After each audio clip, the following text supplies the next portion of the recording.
आइए नजर डाल लेते सत्य और तथ्य पर। और अब वक्त है सत्य और तथ्य का। अयोध्या बीते कई दशकों से चर्चा का विषय बनी रही है। आज चारों तरफ अयोध्या की बातें इसलिए हो रही हैं क्योंकि 500 साल के इंतजार के बाद प्रभु श्री राम अपने घर में पधार रहे हैं। यानी अयोध्या की चर्चा आज पॉजिटिव एटीट्यूड से हो रही है।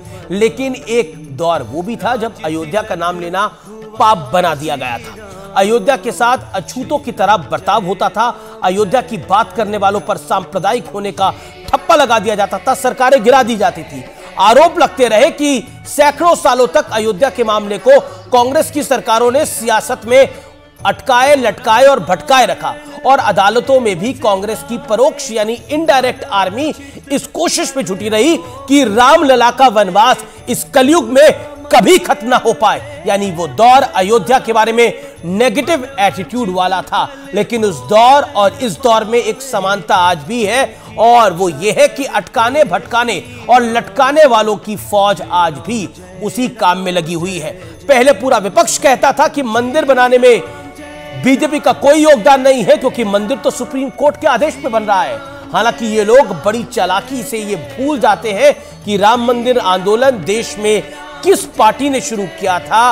अयोध्या में विवादित ढांचा गिरा तो उत्तर प्रदेश में किस पार्टी की सरकार के मुखिया यानी कल्याण सिंह की अपनी कुर्सी चली गई थी। ये लोग ये भी छिपा जाते हैं कि किसने एफिडेविट देकर कोर्ट में राम को काल्पनिक बताया था। कांग्रेस ने बताया था।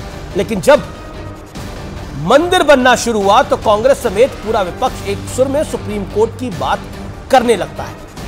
ठीक इसी तरह रामलला की प्राण प्रतिष्ठा की चर्चाएं जब शुरू हुई तो कहा गया कि राम तो सबके हैं, न्योता मिलेगा तो जरूर जाएंगे। और अब जब न्योता सबको लगभग मिल गया है, सबके सुर एक बार फिर बदल गए हैं। आरोप है कि पूरा विपक्ष एक बार फिर से लटकाने भटकाने वाली पॉलिसी पर लौट आया है, क्योंकि अब यही विपक्षी नेता कह रहे हैं कि रामलला की प्राण प्रतिष्ठा का कार्यक्रम बीजेपी और आरएसएस का इवेंट है और वो इसका इस्तेमाल राजनीतिक फायदे के लिए कर रही है।